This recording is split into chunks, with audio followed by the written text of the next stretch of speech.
Stand by to launch FanStream Sports. 3, 2, 1. Let's start. Hello, sports fans. Welcome to FanStream Sports. Nothing but pure sports. This is the JP Show. JP, it's so good to hear you back on the air. Stand by. Now, here's JP. All right, a hearty good morning to you live from Las Vegas, baby, on this Thursday as we were out here in Las Vegas doing a little vacation, but we're always working. It's a working vacation. Going to go check out the match today between Travis Kelce and Patrick Mahomes and Steph Curry and Klay Thompson. We'll be doing that here in Vegas, and there's a big WNBA game here tonight. It is the battle of the super teams between the New York Liberty and the Las Vegas Aces. Tom Brady, of course, a co-owner now of the Las Vegas Aces. And of course, we were out here battling the crowds in Vegas. Went to the O show last night, and boy, I have news. It was very eventful. So I'll say good morning to you, Nick Geddes. How are you, my friend? Back there in our RHS TV studios in St. Petersburg. Yep, good morning to you. Holding the fort down over here in St. Pete. Yeah. Glad you're having a good time out there in Las Vegas. It's been interesting. It's been very, very interesting. We'll get to the Rays here. A fantastic win for them last night. Wow, what a comeback. That was, all right, everybody has to admit what they were saying. I was watching the game in the Bellagio Sportsbook right after the show, the O show. I get in there, and it's like 2-0. I'm like, oh, my God, what are we doing here? What are we doing? And then Yandy, and then Josh Lowe. And then like, what do we look at? Pete Fairbanks comes in, closes the door. I'm like, wow, that was a big win. That was a big win for the boys. Yeah, this team was dead at the plate for 8 innings. They were completely dead versus Zach Davies, who he came into that game with like a 7.5 ERA, I want to say. It's just been pitiful for the Diamondbacks this season. And the Rays' approach at the plate, I mean, they're chasing pitches. They're not taking pitches against a guy like that who doesn't typically have a feel for the strike zone. It was so frustrating to watch. It was late night. And the entire time I'm saying to myself, can we just not play on the West Coast ever again, please? Can we just not do it? Because you play those games late at night and things just get weird. Yeah. The Oakland series was weird. The San Diego series was weird. This Arizona one has been weird. I do not want to play on the West Coast again. I would gladly take 15 more games against the AL East than have. No, don't say that. Don't say that. We don't want to do that. We run the AL East. I will say that. You know, that is true. You know, as much as I love this balanced schedule, the Rays play pretty damn well against their brethren there. But, you know, in the long run, playing the more balanced schedule will help them. Hey, look, this is a good Diamondbacks team. I mean, they're not in first place in that division for nothing. You come back and get a win like this, that's a huge deal. That is a huge deal for this team that had lost 6 of 9 games and 8 of 14. I knew it's been a little tough roll lately, but 6 of 9 and 8 of 14. Now listen, we told you this was happening. We know this, right? You guys know that. This is baseball. You're going to go into these slumps. You just hope they're not prolonged slumped and they're not a harbinger of things to come because of weaknesses that have been exposed in your team. I don't necessarily see that right now. I see, just typical bats going cold.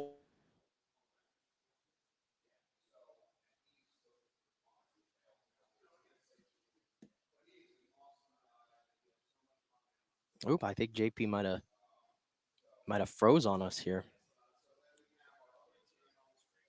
Yeah, he looks a little frozen here on the stream, so I'll see if he can fix it. He was having a little bit of some Wi-Fi issues before the show, so the Las Vegas, whatever hotel he's in, the Wi-Fi needs to be upgraded a little bit because he had these same problems yesterday before the show. He had them before the show again today and now during the show. So let's see if we can get it back in. But until then, we'll continue the Rays discussion, obviously. And he was just mentioning the slump that they've kind of been in. And, I've been saying all along, they've picked if you're going to have a time for a slump, I think right now is as good as it could be, to be honest. When you look at the rest of the league, he just dropped out of the stream. So we'll see if we can get him back. But if you look at the rest of the league right now, specifically in the AL, almost everybody except for Cleveland is playing 500 baseball at the moment, especially when you look at the last 10. I mean, obviously the Rays are 4-6 in their last 10. Everybody else in the AL East is playing at a 5-5 clip. Same thing goes for the AL Central and mostly besides the A's and the AL West. So all that being said, the slide and all that they've kind of been on, they still have a 5-game lead in the division. They haven't lost any ground there. Baltimore's lost 2 in a row, so the Rays gained a game back last night.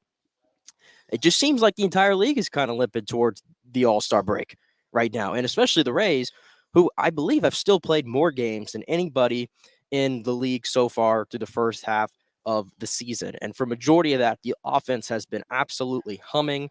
That's come back down to earth, as we saw last night, which was really tough to watch for 8 innings. That is, those late night games, as I said, when you stay up late for them, right, and you're kind of dozing off a little bit, and then you see the Rays offense just kind of in the dupes, and you almost want to change the channel because it's so hard to watch. But I'm glad I stuck with that game last night. I'm really glad I did, because I had somebody comment on Twitter, and they were like, are we going to get this one back in the 9th? And I was so close to saying, like, it's not going to be on this night. The way the Rays are hitting right now, not going to happen. And a lot of that was your fair share of bad luck. I mean, they hit some hard balls on the ground, and it just seemed like Arizona was just eating every single one of them up. It was getting a little ridiculous, especially at the end of the game, which I think it might have been in that 9th inning where I was like, oh, the Rays aren't going to end up pulling this off, until Josh Lowe had the heroics. But Isak Paredes pulls one down the line, and it's just foul. He was just out in front of it. And then he comes back and hits one up the middle in the air. And I'm like, off the bat, I'm like, oh, there we go, tie game. And of course, they have a defender just standing right there up the middle, playing a kind of a quasi shift there, and just took that away. That was kind of the story of the night. There was another play in the 8th inning, if you recall, where Siri hit one up the middle, and Nick Ahmed made a fantastic play. And Siri was hustling down that line, and he got him with just in time, obviously, to get him out. So I definitely was a bit concerned there when I saw that. I'm like, this is just not the Rays' night. But when they got McGowan there finally, the approach, Yandy, that was the table setter once again. He's got, he had 3 hits last night. Once again, 3 hits for Yandy Diaz. He continues to raise the batting average up among the league leaders in the American League. He's been fantastic. Side note, he should probably start the All-Star game. He's ahead of Vlad Guerrero Jr., so that'll be good for him. I think JP's back, by the way. So, I'm back. There we go. You hear me okay? Yeah, I think the aliens got me. I know. I was saying, I'm like, I don't know what hotel you're in, but the Wi-Fi situation has been spotty all week for you in that room. Planet Hollywood. Not bad. Not upper echelon. Not upper echelon though. No, we got a good deal. So we're not staying at the Aria just yet, but it's nice. Wi-Fi's a little spotty. Food's good though. Food's good. All right, so where did we go with that? We were talking about the Rays' big win last night. Yeah, I was telling how they were borderline putting me to sleep, is what I said, with their offensive performance. And I was talking about some of the bad luck they had. They hit a lot of hard balls, but on the ground, and it seemed like Arizona was eating everything up. And then out of nowhere, they got McGowan there for Arizona. And Yandy Diaz, I mentioned, was a table setter again. He had 3 hits last night and led the way there. Luke Raley, who didn't have good at-bats all night, he had the best at-bat, though, when he needed it. Right. To get 1 run back. And then I mentioned Isak Paredes. He almost hit the home run, right, which summed it up. He was just in front of it. And then he comes back and hits a liner up the middle. And I'm like, oh, that's going to be the tying run. And then the camera pans. And, of course, they got a defender just standing right there. Right. And I was like, yeah, that just kind of sums it up. The Rays are not going to get anything done. Josh Lowe's coming to the plate. He's been scuffling. It's just one of those nights for the Rays. But lo and behold, Josh Lowe, he got a hold of that one. And I saw a stat today on Twitter. Apparently, there's a stat called high leverage. They monitor your stats in these high leverage situations. Right. Josh Lowe leads the Rays in that number and is 4th among all players in Major League Baseball. Yeah, he's had some big hits for them. Yeah, he's had some big hits for them. Yeah, and that's they just look. It's a little bit of a lull before the All-Star break. It's coming up at a good time for them. I'm not concerned. I don't think anything has been exposed here. Although there are some interesting stats here from our commenters. I don't know have you hit these yet? I have not got to them yet. Here's one great from Luke W. You always rank Rays always rank at the bottom of starting pitching innings. I think that's what that means. This month, 9th in SP innings, and Rays bullpen has best ERA in MLB. That's not a coincidence. The bullpen's been good lately, no question about it. Yeah, Fairbanks yesterday, I thought he was playing. It felt like yesterday he was like playing with the food a little bit. He was throwing some off speed, and I'm like, just throw the fastball. I'm like yelling at the TV. I'm like, just throw the fastball. They won't hit it. And I saw that at the end. Yeah, he finally did that, and they got away with it. Yeah. Eflin has gone at least 6 innings pitched in 11 of his 15 starts. So important. Yeah, absolutely. Boy, what a find he was. What a find he was. And for the price that they got him, that is so quintessential Rays right there. He just keeps the pitch count. Every time I'm not one of those guys that stares at the pitch count during the game, but I saw him come back out for the 7th inning, which, when that happens for Rays pitchers, I'm like, ooh, what's going on here? I looked at the pitch count, and it was like 72, I want to say. Yeah. And I was like, this guy's he made it through 6 innings, giving up 2 runs, and still was sitting at 72 pitches. He's so efficient, man. So efficient. Nick chiming in says, one thing I noticed from this game that I hope, let's get this up here. I hope was a good sign. Wander Franco was hustling. Like I said, I didn't see the whole game. I just saw the end and the highlights. So I saw him made a good play in the 8th inning or 9th inning. He made a sweet play. The 9th inning, he made a sweet play to that was going to be the leadoff hit, and he gobbled that one up. The Rays. That's a huge play. Yeah, he was. Give him credit. He was definitely hustling out of the box last night on some of those ground balls, and I've seen it. I think Wander looks different when you look at his body language since he's come back. Good. That's fantastic. Hey, that's what we need. That's what we need. That's the biggest factor right now before the All-Star break. I'd like to see him, get on a little bit of a roll and kind of get into the good graces of his teammates and do the right thing, right? Just do the right thing. Well, here you go. A guy that you mentioned last week. Luke says, do the Rays have their catcher of the future? Blake Hunt, 5 home runs in 10 games, 2 off Johnny Cueto last night for Durham. Let's don't crown his ass just yet, but that may be a good sign. I'm glad Luke W. brought this up because this was part of my points that I wanted to hit today. The Rays, it was great last night, but what happened in Durham last night, I think was equally as impressive. Blake Hunt hits 2 home runs. You know who also hit 2 home runs last night in that game? Jonathan Aranda. Wow. He is mashing it in AAA. And first about Blake Hunt, I told you when we were having the Blake Snell discussion a week ago, or wherever it was, I said the best return of that trade has yet to play in the big leagues. Yep. And I think that might be Blake Hunt, right? Yep. And I wouldn't be surprised if he keeps ripping it. Do we see him somewhere down the line this year? Because he's already made the AAA in this fast ascension. We'll see. But Aranda, I think it's a fair question. Is it time to call him up, given the offense, which seems like it could use a little bit of a spark at the moment? Where's he playing mostly in Durham? Still second base? I believe so. We know his defense is not great. Right. We know that's why Vidal. I know he was working on first base too. Yes, and it wouldn't be a bad idea to get maybe Yandy off his feet a little bit. He seems like he's been grimacing a little bit sometimes out there. Had that groin pull for a little while, right? Yep. And Vidal Brujan, that's kind of reason why he's been up here, right? Because he can play good defense and he's a good speed guy. But the problem is he just doesn't get on base enough. He doesn't. The tools that he has, he can't really use when it comes to hitting because he doesn't get on base enough. He's kind of a liability in the lineup. The big thing, though, is remember Brandon Lau's going on AAA, his rehab assignment, right, this weekend. So I think logic tells you he's going to be there for maybe a week or so, and then he's going to be up, and then he'll be down. Brujan will go back down. So then once again, you have to ask the question, well, is there room for Jonathan Aranda? Mm-hmm. At that point, it's kind of like there's really not. But at the same time, it's crazy. You have a guy that's just mashing like that in AAA at like some of the best levels in that league. And he's already, 24, 25 years old, and we just don't have a spot for him right now. There's nobody else you can really move out besides Vidal Brujan, and that's going to be Brandon Lau's spot. Yeah. Well, I think you give him a little shot. I think you give him a shot. See what he can do at the major league level. He didn't really have great success last year, although, I thought he barreled up a lot of balls that he didn't get hits for. Hit into the shift a couple of times, big time. So, I think it's worth a shot. The guy's – I don't think he's going to get much better at AAA, so he may be a trade piece out there as well for when the deadline comes up. I think the Rays would probably. I don't want to trade the guy, but you got to trade some value to get value. And if there's one guy that seems a little bit expendable and doesn't fit necessarily in the plus defensive player, versatile kind of DNA that the Rays like, then he may be odd man out there. So it is, but it's so hard to ignore a guy that's hitting 341 and has an OPS of well over 1,000.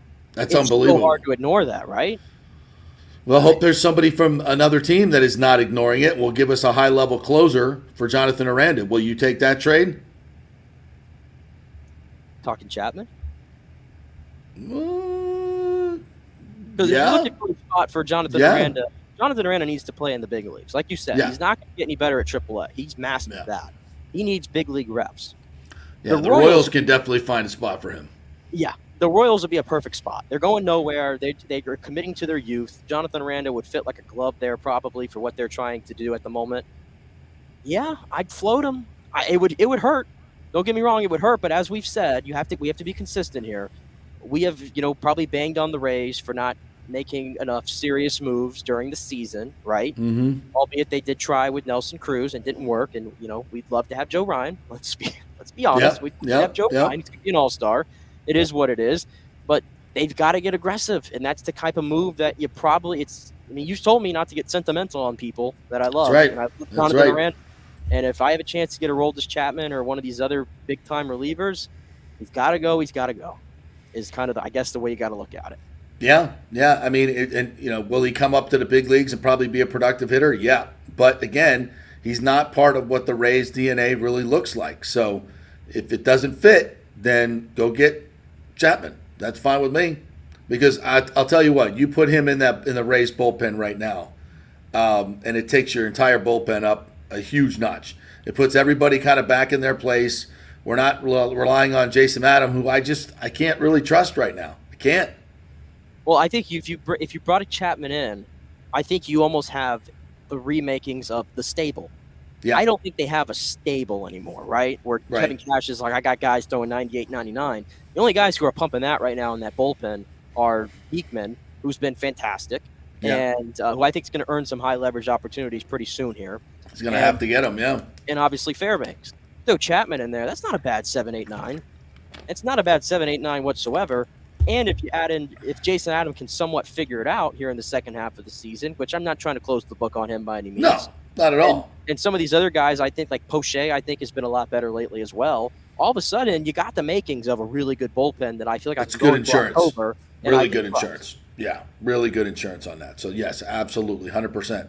All right, well, let's get back to last night's game and the big hit for Josh Lowe. Let's listen to that as it was called by Bally Sports Sun last night. And what a moment! I'm sitting there in the sports book going, okay, all right, we got something here, and I'm like, it wasn't very crowded, by the way. I think it was clearly the only one watching the Rays game. By the way, the A's aren't even in Las Vegas yet. They're not even in it. But every place you walk into, the A's game is on. Unlike Tampa Bay and the Rays. They're not even in Las Vegas yet, and it's on every TV in Las Vegas. We need to learn something from the folks here in Vegas. Right, proceed. The hitter. Fly ball into left center field. That ball is going to be in there, bounding off the wall. One run is in. Here comes Raley. He's going to score. It's a double for Lowe, and the Rays will take the lead. It's a 3-2 ball game on a big shot up the alley in left center field off the bat of Josh Lowe. Is that Dwayne stats? Yeah, I think Dwayne could use the All-Star break too. Oh my gosh, yes, and a throat lozenge. Yeah, take a Sucrets, brother. Yeah, good. But we love Dwayne. Playing hurt, stepping up, unlike most baseball players. The broadcasters may be tougher than the players in baseball, except for Randy Arozarena. Take it back. Nice call there by Bally Sports Sun, and man, what a moment for the Rays. And there was a quote. I don't know if it was. I think it was from Cash that said, "This is the kind of win we needed to get us going, to get us jumped up a little bit. You know, against a good team like that, division leader, you're on the ropes. You sucked all night. You've lost 6 of 9. You're going to waste a great effort by Zach Eflin, and boom, you turn it around with 3 quick runs in the top of the ninth. That's a big win. That's a good one. That's as good a win as maybe we've had this year. It really is. I mean, I know you're having that break kind of come up, so like I'm just saying, like hopefully it could be something to get them going here, so they can finish strong going into the break. Right? Eventually, that momentum's going to come to a halt, like it is for the rest of the league at the All-Star break. But listen, the Rays are never out of games. They never are out of games. We've seen so many times, even when like last week when they gave Baltimore a 6-0 advantage early on.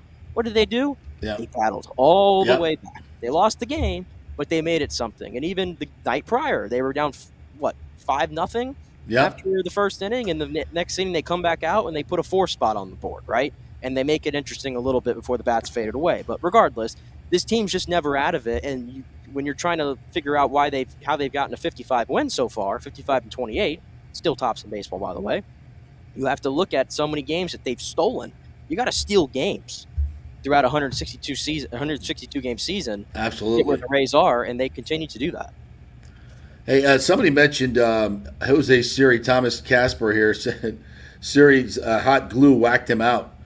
Did I see this right? He got the dreadlocks. Did we talk about this yesterday? Where he sat in a chair for 12 hours to get dreadlocks? Yeah. Holy hell! Did it play well last night? I don't know. I mean, there was the first inning in the last game. I don't know if you saw that one. There was a ball hit to center, and it's a play that he usually makes. And he kind of went in there, and we might have touched on it, but he likes to be a little show off that flair, maybe a little bit too much. Got a little KK in him, yeah. But it's more of a like he'll wait to the last possible second to put the glove up or put it out or whatever it is. Right. And that happened in the first game of the series. So that's pretty much it. But then he redeemed himself by hitting the home run later. Right. And then last night he was so close to hitting that home run in the 9th inning. I thought he got it. I thought we had number 16. I thought the Rays were going to have a 5-2 lead. Yeah. I thought that was going to happen there, and he just missed it. Yeah, right to the wall. I saw that one. Yeah. Well, let's listen into Kevin Cash post game on what this win means for his team. Obviously, they've been rolling the whole year, but this was a big one. All right, before we get to other things, let's start with the end there. Josh Lowe, how clutch was that hit to really the deepest part of the ballpark? Yeah, really, really clutch, and happy for Josh. I mean, we got a number of guys that are kind of grinding through it right now.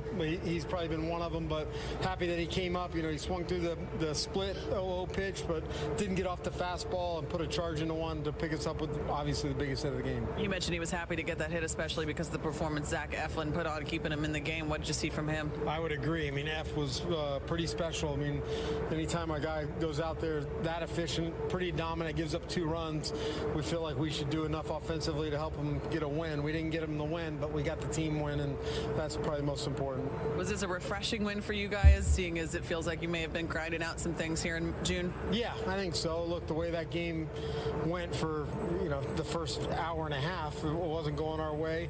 They came up with some key hits to get runners in. We hit some balls hard. I mean, Wander smoked the ball, double play right at Marte, made a nice play. Rayleigh smoked the ball, didn't have much to show for it. Probably makes sense that Yandy got things started that way he was playing tonight. Yeah, I mean, Yandy, he can really hit. I mean, he's been on a tear, just spraying balls all over the place, hitting the ball hard. That whole inning, I mean, Yandy, Wander busting it down the first baseline to get first, and then Wander's play there in the bottom of the 9th for Pete to lead off the inning. You think that, you hope, I assume, that Josh's hit can be a spark here and kind of turn things around a little bit? Yeah, I mean, look, we got a lot of guys that are having really, really good seasons. We've been a little bit quiet here offensively, but the confidence certainly has not changed in the room, and individually trust that I know they're putting their work in. They're going to be good, and we'll bounce, continue this. Hopefully, if Josh can feed off of it, whatever works.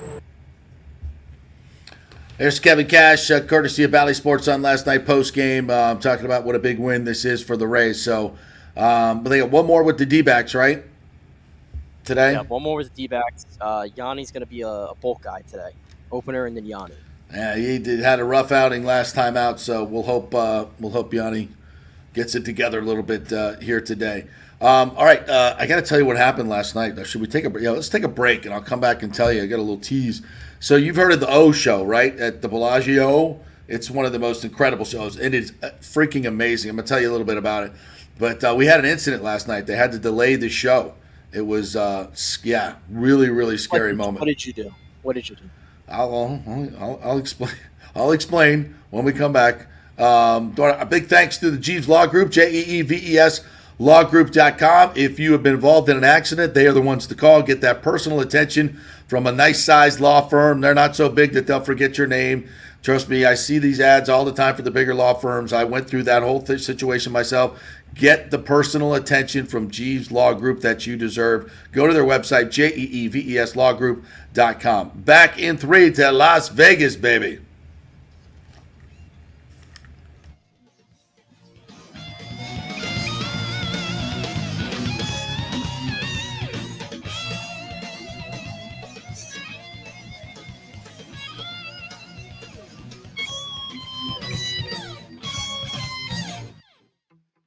Hey guys, are you experiencing those feelings of getting older, lower sex drive, fatigue, hot flashes, moodiness, or you just don't feel like you had the vitality you once had? It's a chronic problem here in the United States. You're not just getting old, it's likely low testosterone. Studies over the last 20 years show a shocking decline in younger males aged 16 to 39. Older men have seen a sharp decline as well. So do something about it. Go see my friend Christopher Lugo at Bay Area Modern Medicine. Look, testosterone replacement is not a frivolous treatment. It takes a professional, targeted approach that focuses on total body wellness, vitality, and emotional stability, not a one-size-fits-all approach like many clinics use. They will monitor your blood work and adjust your treatment as needed for optimal results. Folks, I've been on testosterone therapy for over 6 years, and it is a life changer. You will feel and look better than you did 10 years ago. Give them a call at 844-977-3477 or go to BAMMC.com. Tell them JP sent you for priority scheduling. That's 844-977-3477 or BAMMC.com. JP here for the Jeeves Law Group. Have you been injured in an accident, in an auto accident, truck accident, motorcycle accident, at work, or at a place of business?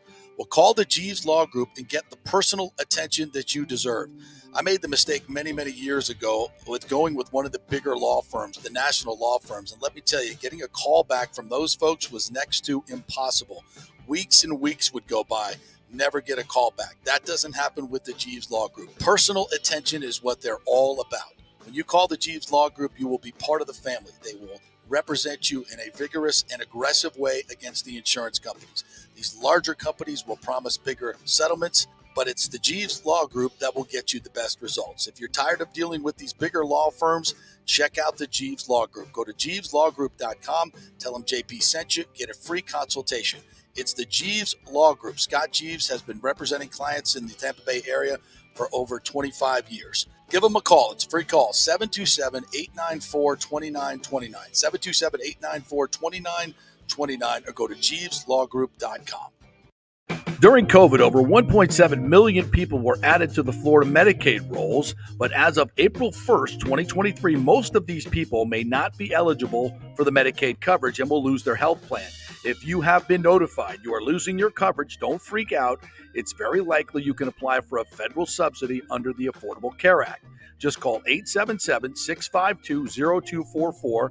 Our representatives will walk you through the whole process, get some basic information on your income, number of kids, and then they'll find a plan that best fits your needs. In fact, with the new laws, 90% of Americans qualify for reduced or free health care. You can select great plans like Florida Blue, that's my carrier, love them, paying $800 left after making the call. 877-652-0244. Our highly trained professionals know all the intricacies of the new laws. They will do all the work. You save tons of money. So if you're being dropped from Medicaid, fear not. Call 877-652-0244. Get real health insurance, free doctor visits, free blood work, no deductibles.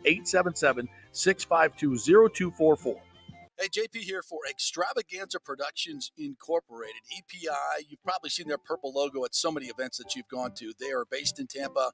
And for over 33 years, they've been creating and producing conferences, meetings, and special events, the biggest to the smallest. Solid reputation of delivering the best audio-visual, sound, lighting, entertainment, video production, and decor on time and on budget. I've worked with them with so many big events. The Warrior Games, which was an Olympic-style event all over Tampa Bay, from McDill to the Convention Center to USF. They did it flawlessly, made it look big and fantastic. I've worked with them on small events as well, large and small meetings and conferences, sporting events, fundraisers. If you got a fundraiser, you don't know the logistical way to pull it off, they'll take care of everything. Entertainment events, branding events, grand openings, so much more. The folks at Extravaganza Productions are the most professional and the best. I've worked with them many times. They are fantastic. You can contact them through extravaganzaproductions.com or call 813-621-4700. Extravaganza Productions, they are awesome. Coming back at you. Now, more with JP on FanStream Sports. It's only just begun. All right, welcome back to the JP Peterson Show, coming to you live from Las Vegas, baby, right off the Strip. We are headed out to the match a little bit later on, and who knows what we're going to get into after that here in crazy Las Vegas. The things you see in Vegas, absolutely bizarre. Hey, do you know what? Real quick, by the way, actually, you were going to an ad read. Shame of me to cut you off during the ad read. Keep going. Yeah, I wanted to tell you a little bit about Bay Area Modern Medical Center. Chris Lugo will join us a little bit later on in the show. And so if you have any questions for the medical director at Bay Area Modern Medical Center, Chris Lugo, put them in the comments or hit us up on Twitter at FanStreamJP, at the JP Peterson Show. Follow our show Twitter as well if you're not doing that. And we had a sit down, last week for my primary care evaluation. Highly recommend you guys do this. Take your insurance to use your labs and use with specialists, but let Bay Area Modern Medical Center direct your medical program and get great personal attention, get a personal diet plan, get a personal exercise plan, a personal sleeping plan, everything that will make your life better, your quality of life better. It's cutting edge stuff. Every part of it is cutting edge and personalized, and that's what you want. So if you're tired of your old doctor to come in, give you a pill, send you on your way, never attacking the root causes of your issues, do it the modern way. Bay Area Modern Medical Center, BAMMC.com. All right, what were you going to say? I was going to say a note on this match. This match that's happening later today. I have a theory that Klay Thompson would have been traded by now if it wasn't for this match. You think so? I have I'm just speculating. Obviously, I'm just throwing it out there. But I think the Warriors might trade Klay Thompson this offseason. I think it'd be the perfect time to do it. I look at the Chris Paul trade, which doesn't really make sense on the surface, right? Really doesn't. I think Klay is probably past the player he used to be. The injuries, I think, have taken a toll on him. They drafted, if I'm correct, they drafted a pretty good shooter in the first round, right? I just get this suspicion that big moves. Mike Dunleavy is the new general manager. It's not Bob Myers anymore. Right. So I get this sneaking suspicion the Warriors are not done making moves. Chris Paul was setting something else out, and I think Klay might be getting moved. And obviously, if you moved Klay before this match, then it loses its allure. Yes, very much so. It becomes a little awkward, I'd argue. So I don't know. I think it's going to be a little awkward anyway with the whole Draymond Green thing out there right now. Draymond, of course, refused his option. And the scuttlebutt is he may be taking his talents to Sacramento. I heard Portland as well. Oh, interesting. With Dame. Which that's just gross. Why would you do that? What, Dame and Draymond? Oh yeah, because when I think of great duos in the NBA, Damian Lillard and Draymond Green really sticks out. I know Damian wants to go to Miami, but of course we hate that. Well, he did not request a trade. That seems like it's all off the table. He met with the Blazers, I guess, earlier this week. Did not request a trade. I think they want to figure out what they could do in free agency first to try to go for it. But I don't. They're just a middling team, though. Right, and they drafted Scoot. They drafted Scoot, right? So they got he plays the same position as Dame. Right, which is bizarre. I think by that drafting they may be looking for a reset, or they could trade Scoot for a veteran player to tandem with Dame. They could do that too. I think they want to trade Dame, but they're trying to be respectful and allow him to kind of facilitate the process here. Right. And I don't think Dame wants to let go. Dame, to me, he's different than most players. The word loyalty, which gets thrown around a lot, Dame is loyal. Legit. Okay? Legit. I don't think he really wants to leave Portland. Like, you're going to have to tug it out of him a little bit. And I think that's what you're seeing right now. I don't know if Dame really knows what he wants at the moment. I'd also heard a possible fit for Dame would be San Antonio. With the Wembanyama. A new tandem with the big guy, the rookie. if Damian Lillard's leaving Portland, not now. If Damian Lillard's winning Portland, you would think he's going somewhere where he has a chance to win. Well, he's already 32 years old. Maybe not the first year, but Wembanyama's what everybody thinks he is.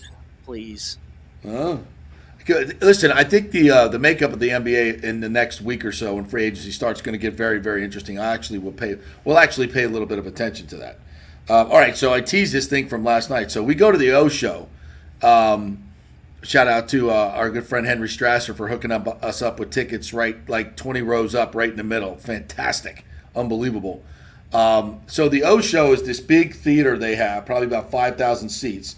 And it's a water theater, and it's acrobatics. If you don't know about this, it's been running for almost 30 years, I think. And it's just incredible. It was this incredible groundbreaking acrobatics, trapeze, combined with water. And it's this really bizarre story. Whoever came up with the story and thought this thing up, I mean, they were doing the hooskow, the mescaline, the mushrooms. I don't know who the hell came up with this thing, but it's incredibly creative. And it just, there are a lot of gasping moments when people are high diving from literally 60 feet above the stage into a pool, like right in front of you. And there's trapeze going back and forth. People are flipping. I mean, it's at every moment you're just catching your breath that someone's going to get hurt. And somebody got hurt. And they were lying motionless on one of the solid platforms. Because the weird part is, sometimes the water, you can walk on the water. There's a platform that comes up from underneath it, and it's a solid platform. They can walk, and then it goes away, and then they dive in, 20, 30 feet down. I don't know how far they go because from 60 feet. It's just, it's bizarre visually. So then to see one of these performers, I didn't see her fall from above. It just, because there's so much going on stage, you don't recognize it. And there are people next to us that were sitting next to us actually had friends that were in the show. And it was a mom, so she was on her phone freaking out, like wondering what happened to this performer. And the performer was motionless. I mean, and as soon as you looked up, you saw, I think it was hard to tell the men from the women at times, because it's just so incredibly muscular. These acrobats are just, it's amazing. And she was, I think it was a girl, and she was lying motionless. They bring out the backboards, the defibrillator, everything. I mean, it was like audible gasping in the audience. Everybody's like, "What the heck just happened?" Because you're thinking that maybe she fell from 60 feet, and you're thinking the worst. So they got the medical team, which had to be about 15 people directly. It looked like the DeMar Hamlin situation. I didn't necessarily see them doing chest compressions, but they were on this girl quickly. And then they kind of brought the curtain in, and they announced that we've had an injured performer. And you kind of thought the worst. Then about 15 minutes later, they said the show's going to go on, and you're like, oh, okay. And then the woman next to me got a text that said that the girl was okay, and I think she may have slipped and hit her head and was just unconscious. But I don't think anybody knew, and they were very careful. But they announced that the performer is going to be okay, is going to fully recover, and all was good. But man, that was, and then so with that as a backdrop, they continue the show. And at every time they're doing one of these flips, you're just, the drama goes up a little bit more, because you're wondering, the precision of which these people perform with their acrobatics and the high flying. I mean, if somebody F's up and they're not focused, it's trouble. It's trouble. There was one part where they do a 3-person, got to be 60-foot dive into the pool. And you can see the boundaries of the pool, like where the hard stuff is and where the pool is. And the 3 people go in, and what may be 15 feet across, they're about 3 feet from the edge of the surface. There's water, and then there's hard surface. From 60 feet, they're going down. 3 people. Nah, you can't pay me enough to do that stuff. I could not recommend it enough. It was absolutely breathtaking at every moment. You think, okay, it's an acrobatic show. No, there were so many things you saw there that you were just like, how the hell are human beings doing any of this? It was tremendous. Highly recommended, but there was some tense moments, to say the least. Yeah, all those shows like stress. Like, the one that really stresses me out. Have you ever been to the? I'm sure you've been to like an ice show or something like that. But I'm not talking Disney on Ice, and I've never been to Disney on Ice. But I'm just imagining it being very like I don't know, not as many risk maybe is what I'm thinking. 'Cause it's a kid show. But have you ever been to the Disney the ice show at Busch Gardens when they do it in the winter? Have you ever been to that one? No. If anybody's been there, you'll know what I'm talking about. Because they're on like a smaller like ice platform, obviously, and it's on a stage. So to me, like the degree of difficulty seems like it's a lot higher. You know what? Actually, I have seen this. Yes, I have seen this. Yes. And every time they're doing it, like my mind is like just like I can't keep up, and the entire time I'm like, man, please don't mess up. Please don't mess up. Like, has anybody ever messed up? I like always have these thoughts going through my mind, and it like stresses me out when I'm sitting in my chair. And so you telling me then this, you would not like this show. You would not like you would. Yeah, this is the first time I've ever heard of like someone actually having an error like that in one of these shows. I'm sure it happens all the time, but this is the first I've ever heard of it. You would think, I mean, with the amount of tricks that they do in this show, that there would be more accidents. But, these guys and women, they grow up, and most of them are from foreign countries, Eastern Bloc countries, and they also had these 3 contortionists from Asia somewhere, and they were the things I can't even explain what these women were doing. I cannot even explain the positions that they got in. It was unbelievable. Standing on one or pushing themselves up on their one arm, and then lifting themselves up, in these weird positions, but all the time just supporting themselves on one arm. I like, come on, like forget it. And then supporting somebody on top of them with one arm. I'm like, you got to be kidding me. Listen. I mean, I saw something yesterday on TV when I was watching some programming that made me even go like, "Oh my goodness, what's going on?" Like it stressed me out. I was watching. Don't laugh at me. I was watching wrestling last night. Of course you were. Yeah. And I witnessed, and I think Lonnie's in the comments here, and I'm sure he saw this. I watched a 64-year-old man, one of the greats of all time, who has no business doing this, climb up a ladder that's in the ring. Okay, the ladder is in the ring, and it's kind of towards the ropes. And you have a guy who's about 40 years younger, laid out on one of the tables. They had 2 tables going this way. The second table was clearly put there to kind of break the fall and make it a little easier right on him. But the table was set so far out, and I'm watching it, and I'm like, this 64-year-old man ain't flying. There's just no way, right? And he takes off, and he kind of like he's trying to like go out, like you're jumping in a pool. Right. But like he kind of just seems like he falls. It's like falling. He got there, but he kind of missed his spot just enough to where his chin, when he landed, just banged right off the second table that was on the other side. And like I don't know if he's got like a broken jaw today or something, but he lost teeth and was like bleeding and everything after that. Oh, I bet. And I saw the look on his face, like when he landed, and he just looked like he was in his head. He was like, "Why the f did I do that?" And that was I'm like, I watch all these guys do all these like crazy things in the ring all the time, but like they're 20-something, 30-something. They're in their prime. It's like they're really good at it. Who was this lunatic? It was Sting. Do you remember Sting? I remember Sting. Yeah. With the face paint and all that. And I'm asking myself, I'm like, why is a 64-year-old who has nothing else to gain doing that? Why? Money. But no, Sting needs a little stinger. But JP, let's be honest here. When you watch, let me just ask you a question real quick. Not to go on a diatribe about wrestling, but just real quick. When you watched it, did you pay attention to much of the moves that the guys did? Or if you did the move, how many moves did they do? Not many. We're talking about wrestling? Like Dusty Rhodes. How many moves did he do? Oh, he had the bionic elbow. He had the flying drop kick. The flying drop kick was big. The off the rope, somersault, pop up and elbow the guy. Not many moves. And what was coming off the top turnbuckle too. Coming off the top turnbuckle. But it was nothing crazy, right? No, because not it was like Dusty Rhodes. And all the great Hulk Hogan had one move. It was called the leg drop. Right. He threw a punch. Right. And he was the biggest star ever. Right. That's my point. I'm like, if Sting's gonna keep wrestling, just play the hits. All you gotta do is play the hits. You already have a fully guaranteed contract for whatever million to be there at 64. What's the point of jumping off these things? I don't know. It stresses Listen, you're asking me. You're asking me? Come on, no way. Rhetorical questions a little bit, but of course. But that stressed me out last night when I watched that. Yes, absolutely. Listen, these performers, and Christopher Cole said, yeah, these are probably the group from America's Got Talent. I think that's where they hire a lot of these acrobats from.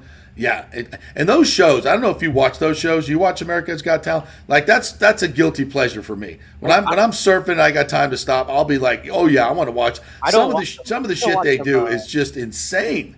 I don't watch them live, but like it's one of those things where it pops up in your YouTube. Yeah, yeah, exactly. And the next thing you know, you've spent an hour watching auditions on America's Got Talent. No, it's it's not per se a sport, but I mean these are freaking unbelievable athletes. I mean, unbelievable athletes. And I tell you what, there ain't an ounce of fat on any of them. They are absolutely ripped.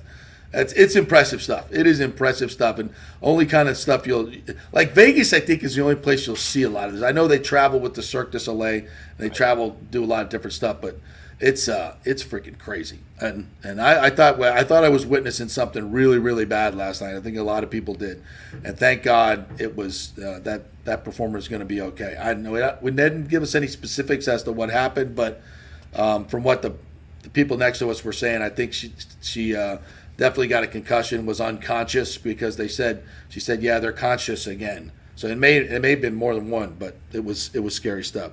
All right.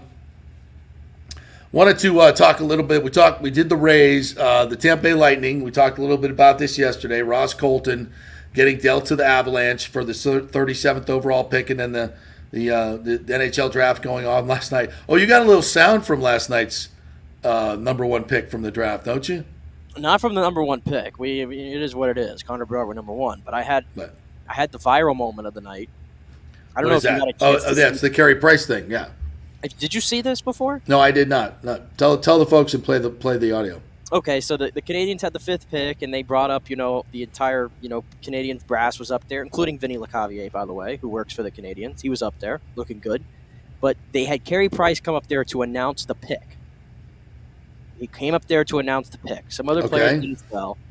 So I don't even want to explain it anymore. I'd rather for everybody who didn't see it, you as well. Let's just play it, and I think you'll get the message here. Let me flip the audio over here. All right, here we go. Bonsoir. Le Canadiens de Montréal are proud to select David.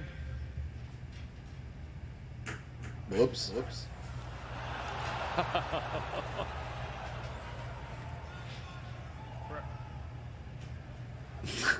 We planned it that way. David Reinbacher. No. He just completely forgot the name of the pick. And I know the video probably does it more justice. So go on. It's all over the place on Twitter. Go look at the video. But he's looking around with his eyes. You can see he's confused. He's like, David? And he's trying to find it. Then he turns around and he's like, and then no one's telling him, I guess, what the name is of the kid. Somebody bail the man out, for God's sakes. And the GM finally, we planned it that way, and says it. But my favorite part of the video was he tells him, he's like, we planned it that way. David Reinbacher. And then under his breath, but just enough where you could hear it, Carey Price is walking off and he's like, Reinbacher. Oh. It was just a hilarious moment.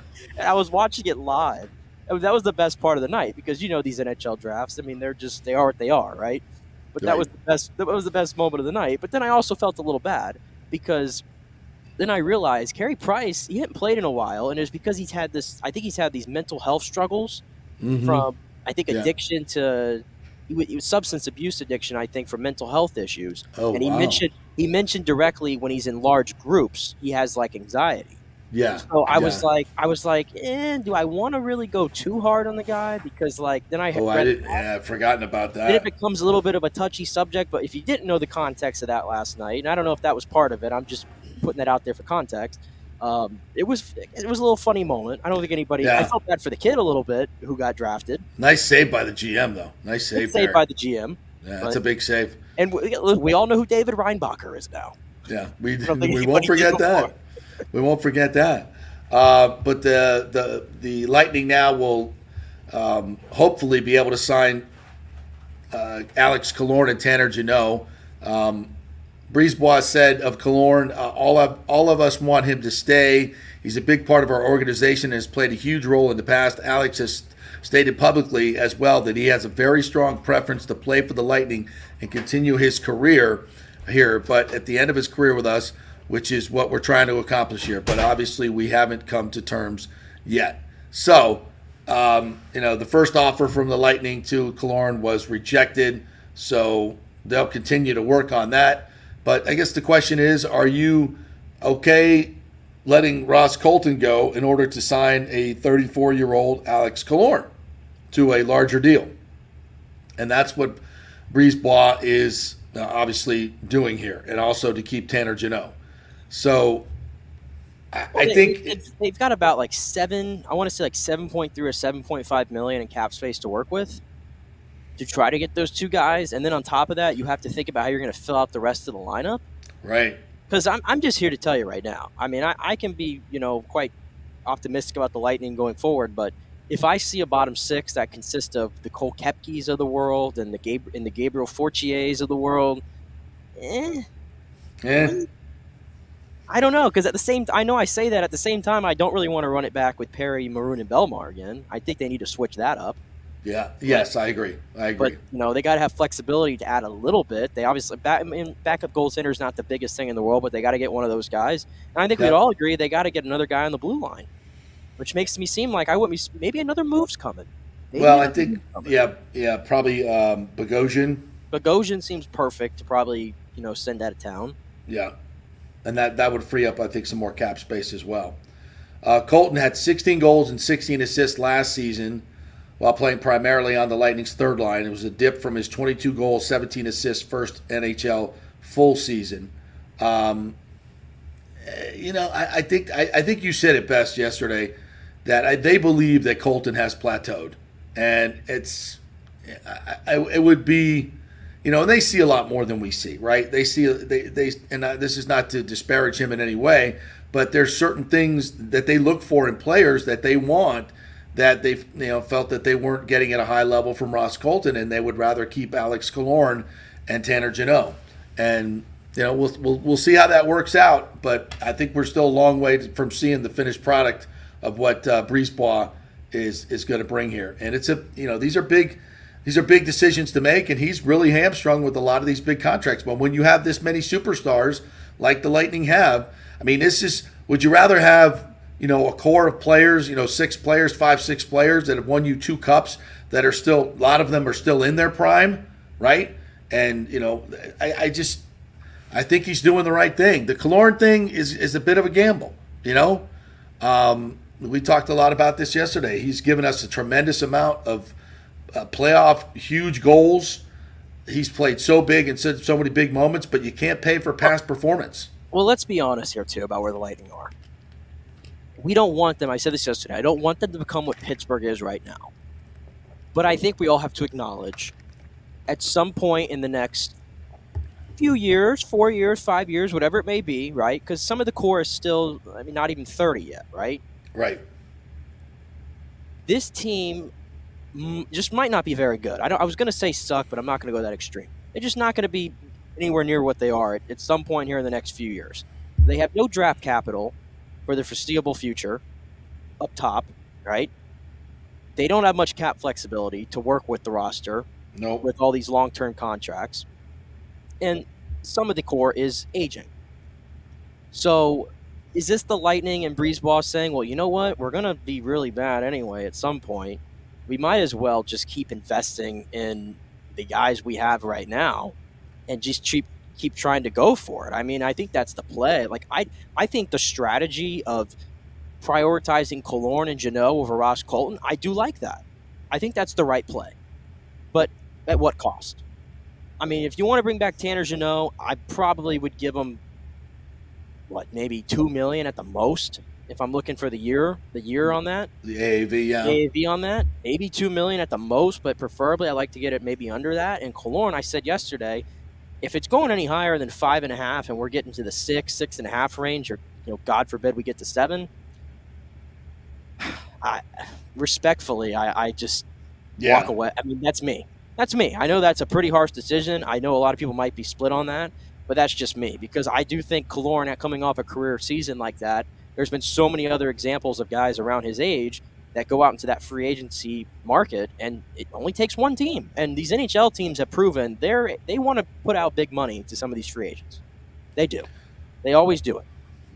Yeah, and they're looking for that Stanley Cup DNA, right? They're looking for those guys that have done it before. That was a winning formula for the Golden Knights, right? That's kind of the copycat thing right now in the NHL is do what the Golden Knights did. Go out and find guys that have already won cups, that play well in the playoffs, are tough or rugged, can withstand, the 6 to 7 week grind of the Stanley Cup Finals, and that's worked for them. So I think there's going to be other teams that go out and try to find those guys, even if they're aging veterans. So, and obviously Kaloran's aged well. He played really, really well last year, but he knew it was a contract year. As you say, it's sometimes dubious to put all your eggs in that basket looking at the contract year. And again, this sounds negative about Kaloran, but it all depends on the money. This is a salary cap league. You got to get bang for the buck, And at some point, they've got to start trying to find and develop players that are going to be that next wave guys. Not guys that are going to be here this year, but the next wave guys. Who are those guys? Who are going to be the next core of this group? Ross Colton was supposed to be that. If I'm right, not exactly. Yeah, you're absolutely right. So that's but you know what? I think right now Julien Brisebois's got to be focused on the now, and they've gone all in. They still have a core like this, and that's got to be their focus. That the future is probably priority number 5. Yeah, and it's one of those things where we feel like we need to add speed, but if you don't have money, it's hard to find speed. Exactly. Good player, not just speed, but players who can produce with speed. By the way, it's hard to do that. So I think they're putting their eggs in their basket of we just got to keep our guys that have the experience, and we're going to try to win on that. Because I think they know if they get into a track meet. I mean, if you look at some of these rosters again, like I keep saying in the Eastern Conference, like you saw Florida, they can get in a track meet if they want to. New Jersey, I think, is going to be the class of this conference for the next 10 years potentially. The way they're set up, you get into a track meet with them, you lose. I think the Lightning know that, and some of these other teams as well. So I think that's what they're banking on. They've just got to keep the experience together and hope that kind of wins itself out before some of these other teams kind of learn to win. Yeah, I totally agree. And again, I don't think that this team was necessarily a flawed team last year that lost to Toronto. I think, don't forget, Toronto was a good team. They just forgot that there was more than one round of the playoffs. And again, that Toronto series, I thought the Lightning outplayed them for the majority of the series. So I don't think it's a flaw in the team. I think it was just pure exhaustion on this team's part. And I think, we hear some of the guys are already out skating, getting ready for this season. I think they're going to come out like gangbusters and going to have a hell of a season, and they'll be in the hunt, no question about it in my mind. With this core, if they stay healthy, they'll be in the hunt this year as good as any other team I see out there. Vegas is going to change a little bit. The contenders are going to change a little bit. So we'll see, but I still think the Lightning are as good as anybody. So, well, we shall see. All right, we'll take a quick break here. We'll come back in the 11:30 slot. TC Martin is going to join us. He's a sports radio guy out here in Las Vegas. Really, really entertaining guy. He is the radio voice of the Las Vegas Aces of the WNBA and a funkologist, the Beat Radio. So I'm very interested to talk to TC Martin, and he will join us at 11:30. And we're going to talk some NFL. We've got some other things. There's some suspensions looming, and of course a perfect game last night by a man we know very well. So lots to get to in the 11 o'clock hour. Stay with us.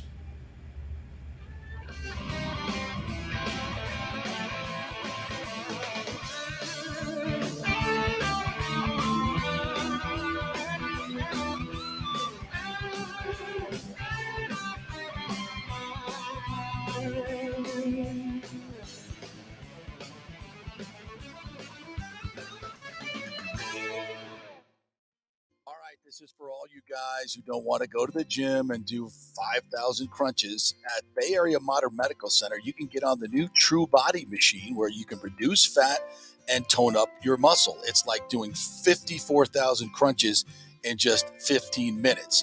Define your body as you see fit. True Body offers personalized muscle stimulation that delivers the equivalent of those 54,000 crunches in just 15 minutes. Just get in touch with them at Bay Area Modern Medical Center, BAMMC.com. Chris Lugo and the team over there will set you up on True Body and get amazing results. Non-invasive with comfortable and little to no pain and zero downtime. You can isolate and target those areas that you want to improve and treat multiple areas simultaneously. It's an amazing machine, so check it out at Bay Area Modern Medical Center, BAMMC.com.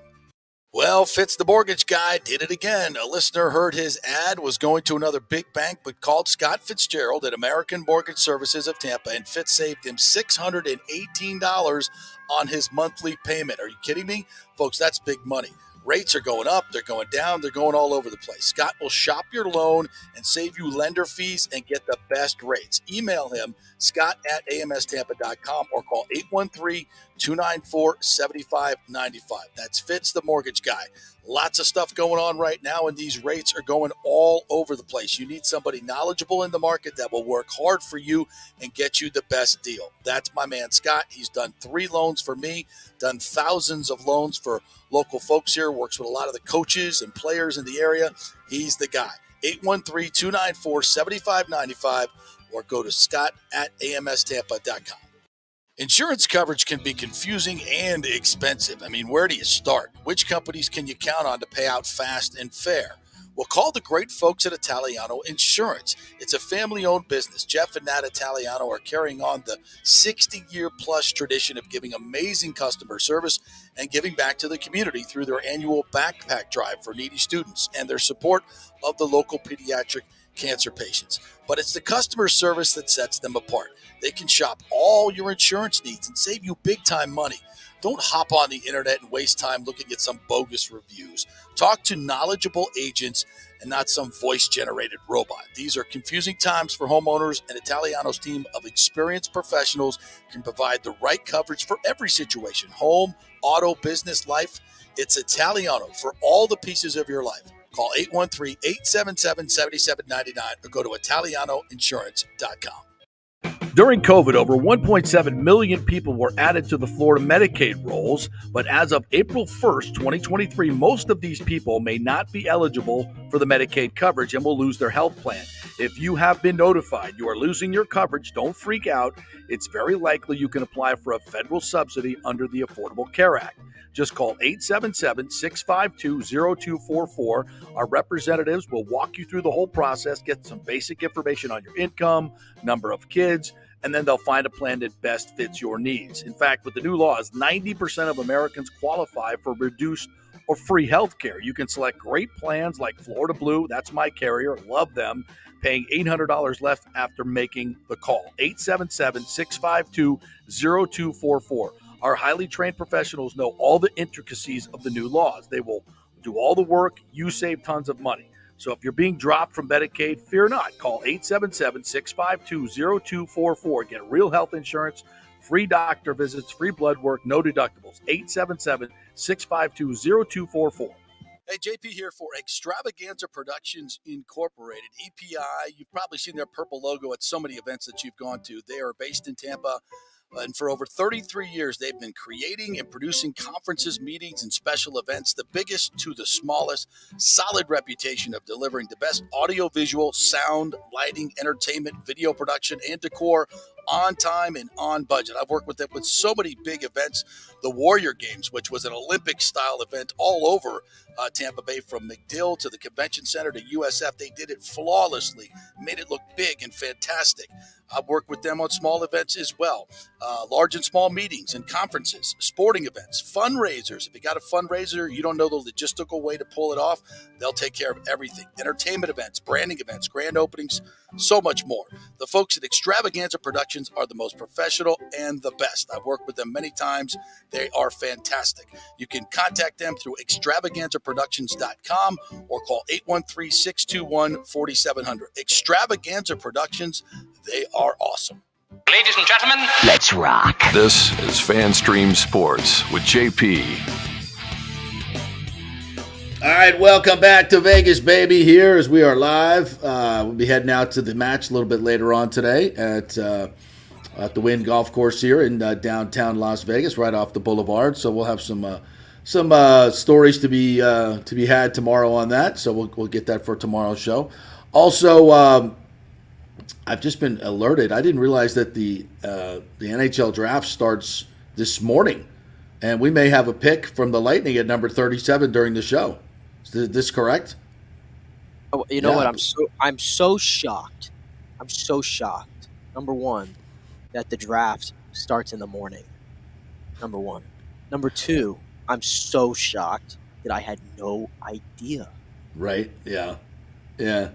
It's haven't seen a lot of promos on ESPN for that in our national carrier for the NHL. So anyway, we'll hopefully we'll have that pick for you, and I'll have no idea who it is. Hopefully we'll have a bio supplied to us. That's why they have plenty of scouting reports that I can lean on there. Yeah, exactly. I don't think it's anybody that will be helping the Lightning anytime soon. Is it just me, by the way? I just real quick before we move on further, I don't want to spend too much time on the draft, but when I watch the draft, and I'm not trying to question the what do you call it? I'm trying to think of the word here. The credentials of a Kevin Weeks or some of these other guys that are on the panels. Right. Do you get the feeling sometimes when you hear these names being called and they're in all these different pro leagues around the world and junior leagues and all that? I almost feel like in my head I'm like, there's no way you know who this guy is.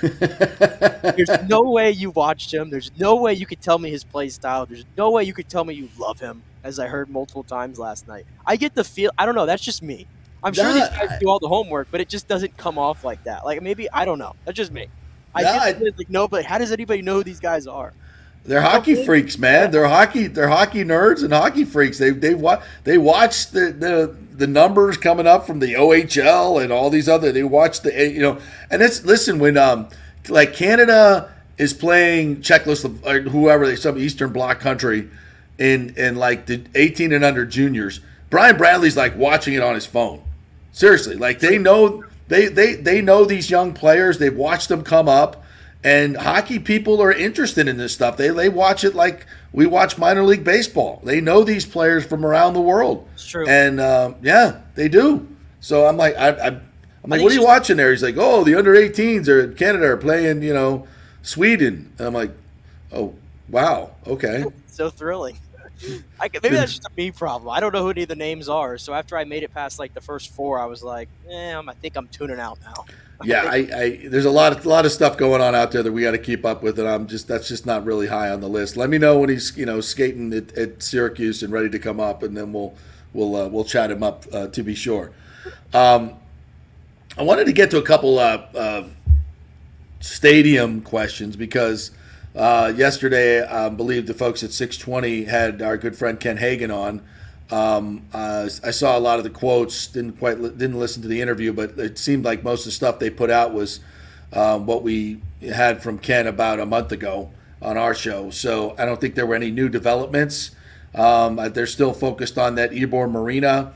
They're probably still about 30, 45 days away from giving a full financial package to the Rays for them to consider. I think that, obviously there are some developments on the Pinella side. There have been, the Times is reporting a lot of different things. Yesterday they had a story about a lot of goings on that they're, infrastructure stuff that's being done and proposed, which is all part of their plan. There was another article here today, which was kind of interesting because let me see if I can get the title of the article is Ray's New Ballpark Could Create 17,000 Jobs in Pinellas, Analysis Says. Then the under headline is The Analysis Commissioned by Pinellas County Looked at Potential Economic and Social Impact. So the headline is New Ray's Ballpark Could Create 17,000 plus jobs in Pinellas, Analysis Says. So what does that scream to you? Wow, that's a lot. That's good. That would be worth spending the money on on the stadium, right? Okay, well, now let's move back into the lower part of the story.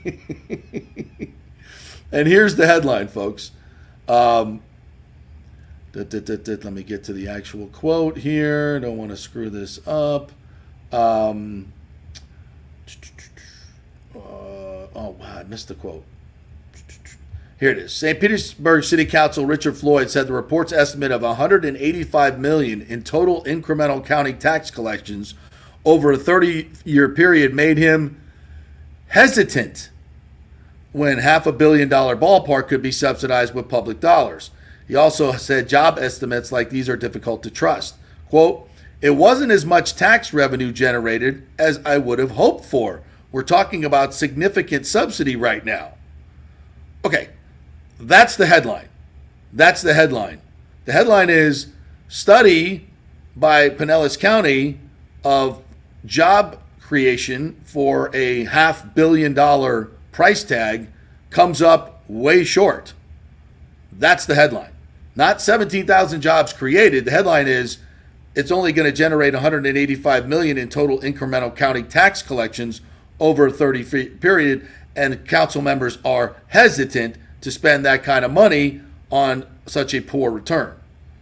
Quote, again, "It wasn't as much tax revenue generated as I would have hoped for." So, a curious headline, to be sure. I just wanted to make that point.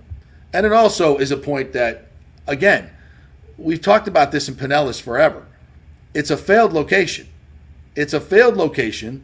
It's a city that is absolutely busting at the seams for developmental acreage and could use that acreage for more affordable housing, a convention center that would bring in a lot more people on a much more consistent basis than a ballpark would. And again, why would you spend $1.2 billion on a ballpark that is a absolute surefire failed location?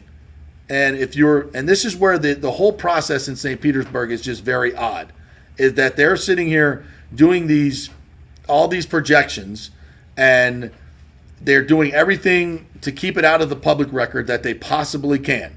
Which, I mean, is that not a red flag right there? Why are you doing that?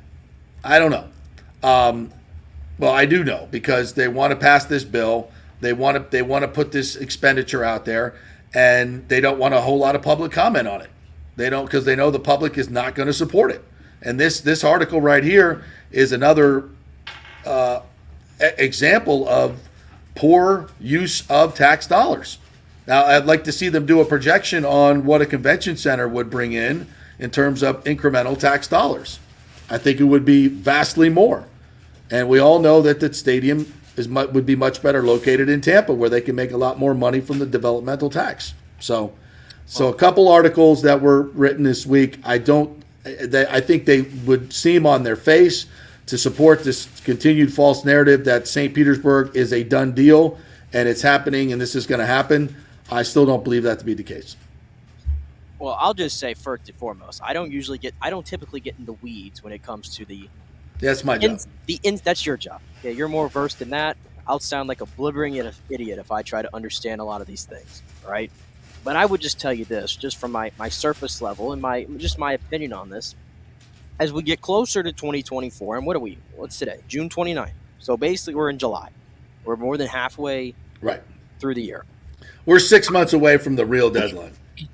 Yes, and I listened to what Hagan said, obviously, on our show a month ago. I listened to the interview yesterday on 620, and, it was very similar verbiage and everything, and the timelines were kind of the same. I don't know. I'm just at the point where it's like at some point I need to be presented with something. Like I don't know what something is. It just needs to be presented to me so I can see it. Because right now it's like I just hear talk about, well, we have this location mapped out and stuff about Daryl Shaw and things like that.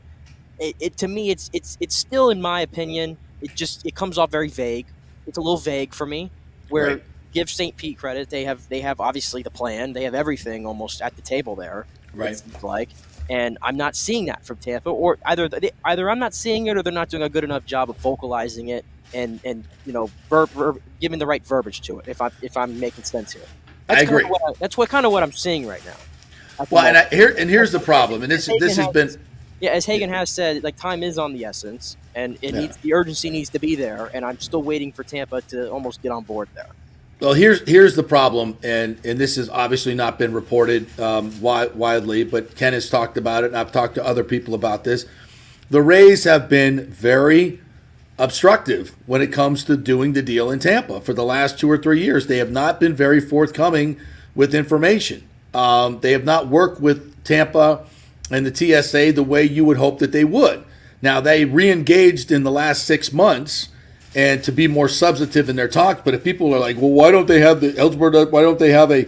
Well, they did have a plan in 2018, and admittedly so, it wasn't as buttoned up as it needed to be because they had to hurry it. They had to get it done in like 6-8 months because of the way the Rays were handling their business. So this time they're taking their more of a time. They know where the deadline is, and they know where it has to be. They know that it's got to be done by deadline wise in the next 6 months, and so they have some time. They're going to present it probably in the next 30 to 45 days, and then the Rays can go back and forth, and we'll get a little bit more public feel because the mayor, St. Pieces, says once they get everything together, they're going to put it out there for the public to see. But I don't know how long that public comment is going to go on before they vote on it in the city council. So there's a lot more to play out in this. And I still think that Tampa is the odds-on favorite to get the deal done, and we'll see what they come to the table with. It looks like they've got the developer in place. They've got a location in place. They've got enough money, certainly more money than they've had before because bed tax has gone up. And I think it'll be another situation where the Rays will have to come up with half. Tampa will have to come up with half. The developer or a third might be a better way to look at it with the developer. I tell you what, too, by the way, because just back to the conversation we had yesterday with Alan Snell, I don't know about you, but when he threw out the number that John Fisher is, I guess, willing to put up, crazy. I mean, I can't. If the A's can afford $1.1 billion, if the A's can afford that, trust me, the Rays can afford it too. Well, here's that's a take, obviously, that you can have, but I was more saying. I'm trying to translate it almost to what you see on the field on a night-to-night basis from the A's, including last night, which we'll get to in a second. Yeah. The A's just, for whatever reason, have just created this illusion that they're poor and they have no money. Right. And my owners, the poor owner, the billion-dollar owner is cheap and all this kind of stuff, and we can't pay players, and we're openly tanking, it seems like, right? Right. To drag support down to its all-time lowest level, and then so we can blame the fans for not going up to the game to our shitty facility with possums running around, right? But John Fisher is willing to give a $1.1 billion to move the franchise to Las Vegas, which I'm still a skeptic of how that's going to work with baseball. And if you field the same shitty team, where does it matter where the team's at? It doesn't matter. It doesn't matter at all. And for a fan base that has been there for 50 some odd years, okay, that has supported the team before. I mean, they just put 55,000 people in that place 4 years ago for a playoff game. Right. Okay? You just fed them crap the last 2 years, and you blame them. I mean, I tell you what, this the more I hear about that story, it fires me up because there's nothing I hate more than a billion-dollar owner who acts like they're poor, and then blames it on the fans when things go wrong, and then is just pulling the plug on the whole operation and getting out, and then Manfred's in bed with the dude. And is lying all over the place and spewing a bunch of BS, right? The worst owner in sports. I'm split between him and Bettman, but I think I'm leaning Manfred on that one. The difference between Tampa and Oakland, it's a big difference. Major League Baseball doesn't care if they have a team in Oakland. They already have the market in San Francisco. They already have the Giants. So they don't care if Oakland moves to a new market, right? What they do care about is the Tampa market. They do not want to lose this market. They do not want to lose the market. So they care about this. This is why it's way different. When you see stories about, this could happen to Tampa Bay, I don't believe that because Major League Baseball has a completely different take because it's all about money. They can make more money in Las Vegas than they can in Oakland. And that's why John Fisher is going to spend his money there. If he'd have come up with $1.1 billion for a stadium, they could have got the deal done down on the waterfront in Oakland with that big project that they're building down there with all that federal money. But he never offered it up. Well, that's my point. Correct me if I'm wrong here, but if you're putting up $1.1 billion for a stadium, I mean, how much money do you really need then from the community? I mean, you're really at that point asking for pennies. Right, exactly. I mean, it shouldn't be that difficult to get done then. And that's what the mayor of Oakland said. Yeah. This just comes off as an owner who just wants to leave anyway, just regardless, and go to Las Vegas and have his little fun over there. It would be tantamount to Stu saying, you know what, I can't get the deal done here, but I'm going to go spend $1.1 billion in Nashville and help them build a stadium. How freaking pissed off would you be as a Rays fan? Like, wait, what? You said $150 million when you started this process. And now you're giving you're going to put $1.1 billion in of your money, which of course Stu would never do. It's a completely different situation, and to act like they are similar, I think is just an ignorance of the process, quite frankly. But who knows? Yeah, and transitioning to the A's from last night in the on-field product. Yes. Boy, oh boy, I'm so conflicted on this. Why? So I was working last night with On 3, obviously, and our shift ends at midnight, and this is when Domingo Germán has like 3 outs to go. Right. And nobody wants to jinx the guy. And listen, jinxes are not real, people. Let's be honest. There's no such thing as a broadcast jinx. There's no such thing as a broadcast. They can't hear you. Okay, they can't hear me. They don't care. You don't care. They don't matter. You don't matter to them. Whatever. But anyway. So everybody in our chat last night, our Slack chat, is like just curtain around it, and just doesn't want to say anything. And I just dropped the bomb. And I just dropped the bomb at 12:03 a.m. I was just like, Domingo Germán is 3 outs away from a no-hitter. And they were like, "What's wrong with you? You're spoiling history." I said, my God. I'm trying. If you I'm working. That's what I'm doing here. I'm working. Yeah, and actually it's 12:03. My time's up. Anyway. I'm working overtime. That's what I'm doing. Exactly. You people are ignoring the biggest story there is because you think that somehow if you write something in a chat that he'll never see 3,000 miles away, that's going to cause him to lose a no-hitter. You morons. That's what I would have put on my email. I put it out there. They're all coming after me. What's wrong with you? You're ruining history. I said that's a level of self-importance, I think, that needs to be pointed out, that you think somehow if you write something, you're going to affect what's happening in this baseball game. I don't, and I get it with broadcasters that are actually doing the game. I get it. But still, in my mind, why are you not talking about it? You're a broadcaster. It's happening in front of you. They can't hear you. You can be putting it in context and saying what amazing feat we're watching here, but you don't want to say anything. I'm sorry. Maybe this is not old school. It's not baseball tradition. But if I'm an announcer and I'm doing a perfect game, I'm going to talk about it. What I say has no bearing. I know this. I'm not that important. Nothing I say is going to affect whether his curveball breaks an extra half an inch on the next pitch. Hello? Literally. Now, if he could hear me and I'm getting into his head, then all right, maybe it still shouldn't matter. But I would say, okay, maybe. But they can't freaking hear you. My whole point, though, is they were bashing me because I was tempting fate with history. I said, listen, I'm trying to ruin the Yankees' night. Yeah. Okay. Because I don't want them to get the first perfect game since 2012. No. I don't want them to get their 4th perfect game of all time. I don't want Domingo Germán in his, should I say, checkered past. Yes. Thank you for bringing that up. To be the guy. Yes. To get the perfect game. Not just the fact that he's been, thrown out of like multiple games this year and was coming off a 10-game suspension. Exactly. Or having whatever on his hands, chewing tobacco. I don't know. Sticky stuff. Yes. But you want to go dive into his history, personal life? You want to dive into that one? Yes, I would. Yes, that's why. Domestic violence and whatnot.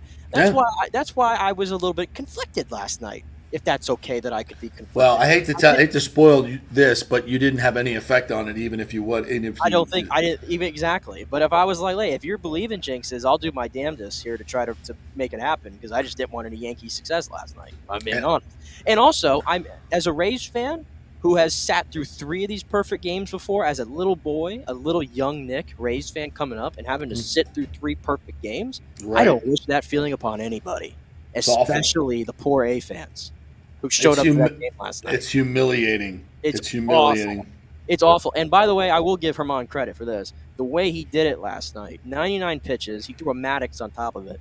And he wasn't throwing. He doesn't throw 97, 98, No, 99. no. He throws like 91 mile per hour fastballs, and he was just abusing the A's all night with his off speed, Yeah. abusing them all night. Higashioka, I mean, the guy doesn't really hit at all, but he's there for a reason because he's so good behind the plate for the Yankees. He's a weapon back there. I mean, that's kind of the cool thing, I think. The catcher should get as much praise as the pitcher.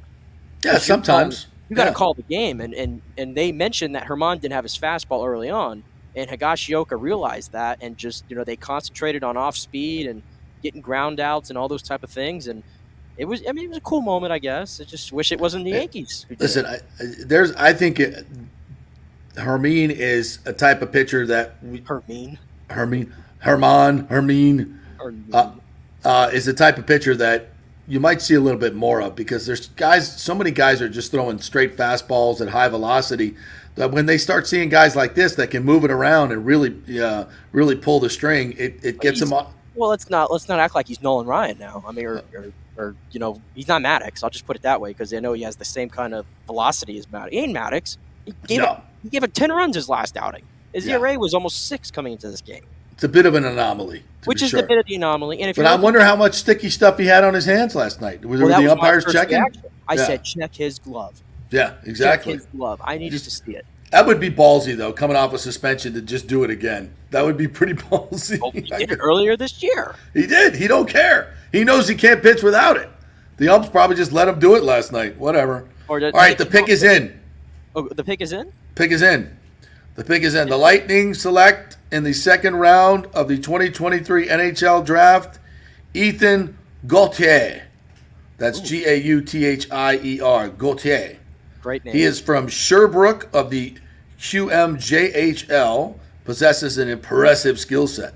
His draft report says he has a strong shot, excellent mobility, the ability to maneuver past defenders in one-on-one situations. He doesn't shy away from physical play, and he embraces the contact. In his final season in the QMJHL, he recorded 69 points, 30 goals, and 39 assists in 66 games. Impressive. Before adding another 11 points in the playoffs. So Ethan Gauthier is the next great winger for your Tampa Bay Lightning, selected in the second round.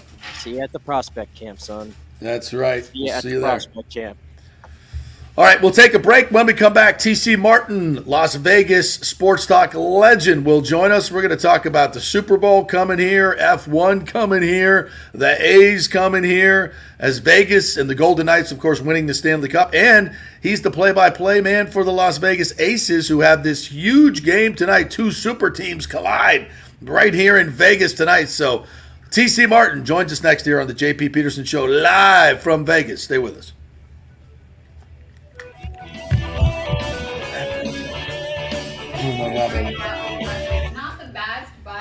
Law Group. Have you been injured in an accident, in an auto accident, truck accident, motorcycle accident, at work, or at a place of business? Well, call the Jeeves Law Group and get the personal attention that you deserve. I made the mistake many, many years ago with going with one of the bigger law firms, the national law firms. And let me tell you, getting a call back from those folks was next to impossible. Weeks and weeks would go by. Never get a call back. That doesn't happen with the Jeeves Law Group. Personal attention is what they're all about. When you call the Jeeves Law Group, you will be part of the family. They will represent you in a vigorous and aggressive way against the insurance companies. These larger companies will promise bigger settlements, but it's the Jeeves Law Group that will get you the best results. If you're tired of dealing with these bigger law firms, check out the Jeeves Law Group. Go to JeevesLawGroup.com, tell them JP sent you, get a free consultation. It's the Jeeves Law Group. Scott Jeeves has been representing clients in the Tampa Bay area for over 25 years. Give them a call. It's a free call, 727-894-2929, 727-894-2929, or go to JeevesLawGroup.com. Ladies and gentlemen, are you looking to lose weight or just lean up for bathing suit season, where there are so many diets and chiropractors and weight loss clinics out there? You don't know where to start, right? We'll start at Bay Area Modern Medical Center. Chris Lugo, PA, and his professional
all your insurance needs and save you big time money. Don't hop on the internet and waste time looking at some bogus reviews. Talk to knowledgeable agents and not some voice-generated robot. These are confusing times for homeowners, and Italiano's team of experienced professionals can provide the right coverage for every situation: home, auto, business, life. It's Italiano for all the pieces of your life. Call 813-877-7799. ItalianoInsurance.com. Pure sports. JP is back on. Welcome back. FanStream Sports. All right, welcome back to the JP Peterson Show here live from Las Vegas, as we're going to enjoy the match today a little bit later on with Travis Kelce and Patrick Mahomes going up against Clay and Steph. That should be fun. Wonder if Draymond's going to show up. And the Aces are playing the Liberty tonight in the battle of the superstar teams here in Las Vegas. And joining us now is the play-by-play man for the Las Vegas Aces and sports talk legend here in Vegas, TC Martin. Hello, TC. How are you, my friend? I'm great, JP. What's happening, my man? And great to join you today. Hey, great to be in Vegas. We've had a great time here. I've never been here for a big fight, which is definitely on my broadcasting bucket list, no doubt. I'm sure you've covered many of them. But this game tonight is they just spent, I think, 10 minutes on SportsCenter talking about the WNBA Liberty versus Aces game tonight. Set the scene for us. This is going to be big stuff. No, it's definitely the top two teams in the WNBA. We've kind of been looking forward to this game for a while. Actually, these two teams met in the preseason. The Aces had one preseason game, and the Liberty came out here for that. And it was kind of strange because both teams used their starters well into the fourth quarter, and the Aces blew out the Liberty in that game. And you had a lot of star power in that game. And, Becky Hammond's MO was like, hey, I don't care if it's a preseason game or not. We're the defending champs. Let's make a statement here. And the Aces really, that's where it started for them, where they took the floor for the very first time this season, and they continued to roll right after that. As you know, 13-1 right now, currently on a 6-game win streak. It's been great. The town has been behind this team basically from day one. Season tickets have just continued to increase. The Aces now over 6,000 season ticket holders with an average attendance of nearly 9,000 a game. So, wow. No, it's a hot ticket in this town. It's going to be a great game tonight. And plus, JP, you got the All-Star game. I mean, the WNBA All-Star game has been here. This will be the third time that it's here, and probably should be a staple.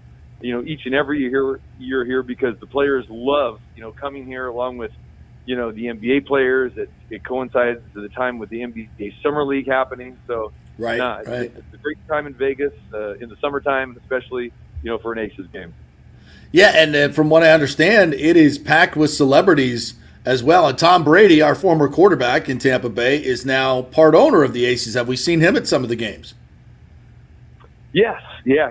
Tom was coming actually before he signed on as an owner, and very close to Mark Davis. Yeah, and Mark, was pitching Tom about that, and Tom says, I'm all in. And of course, now there's rumblings that Brady could be even part owner of the Raiders.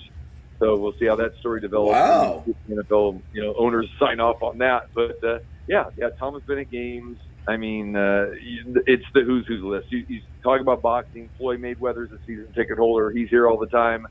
We see Darren Waller here all the time, obviously, not only because he's the husband of Kelsey Plum, but, he was coming to these games before. And again, Mark Davis, was the season ticket holder when the MGM owned the team, and that's what led to him buying the team. So, nice. Yeah, it's just we saw Jason Tatum here. He was here last week. I mean, the list kind of goes on and on. Kobe Bryant, before he passed, he would be a regular here as well, too. LeBron James has been here. The list kind of goes on and on. That's crazy stuff. TC Martin joining us here, play-by-play man for the Las Vegas Aces. And on the Brady track, we were the ones that broke the story of Brady coming to Tampa Bay. I never realized how close he was to going to Las Vegas and Oakland.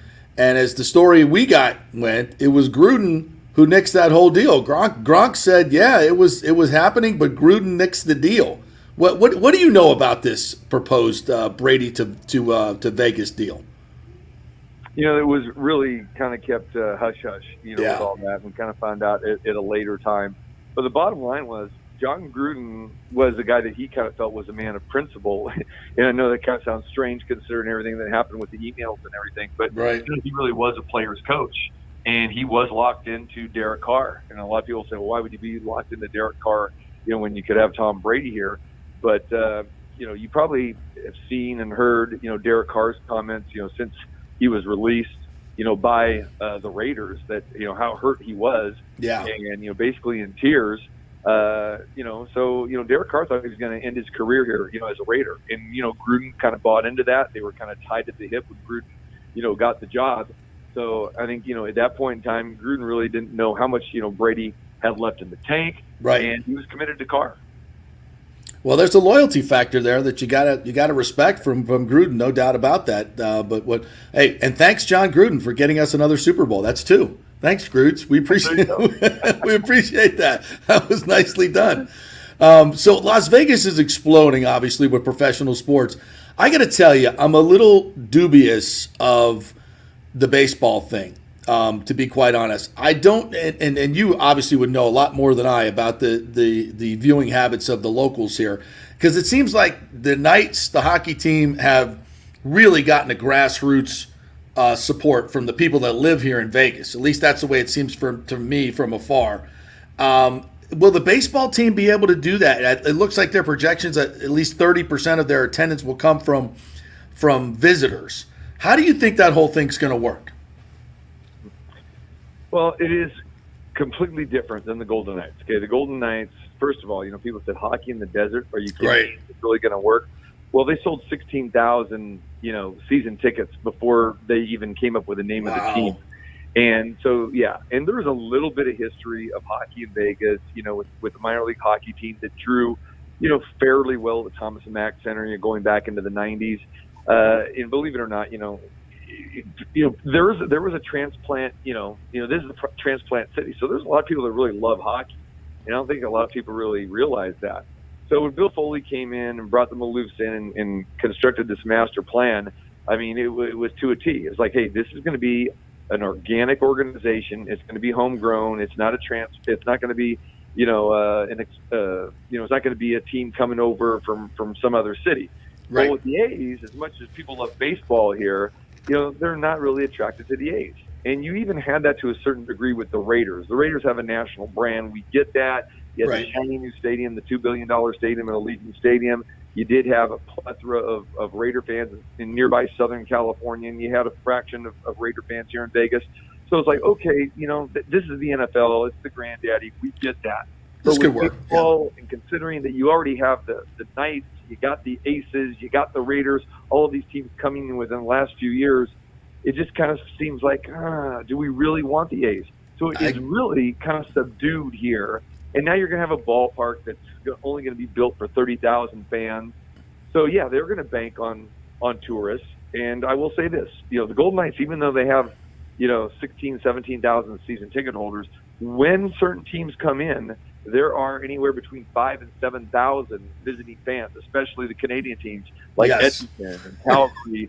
And then, you got the original 6 teams. You got the Boston Bruins, and they fly here in Chicago. So, you still have that. And in the Raider games is that way too. I mean, we have seen sometimes where you would have 40 to 50% capacity, depending on how well the Raiders are doing, of Bronco fans or Eagles fans or even Washington fans. It was amazing when they came here, just last year. So it was like, that fraction is always going to be there of visiting fans. And, with baseball, you can really plan this out well in advance. So, they'll probably draw well, but I don't see it being a diehard fan base like the Knights have or the A's. Yeah, that was my sense. I'm interested. That's interesting that you would back that up because at some point you get saturated, right? And this is not a huge market. It's, what's the population of Vegas? I think it's the market size in the high 30s. 2 million. It's about 2.5 million. Oh, 2.5 million. Wow, it's grown dramatically in the past 10 years. So it'll be interesting to see how that whole thing goes down. You also have F1 coming in November, which already they're paving the roads and everybody's pissed off. I hear that all the time. But this is, Vegas has hosted a lot of things. And I think I heard on the news yesterday that the local Vegas has to put in $40 million in expenses and in infrastructure and payments to the F1 to get this thing done. And the prices for everything, I mean, hotels already, kind of lay the land of what this F1 experience is going to be like in Vegas.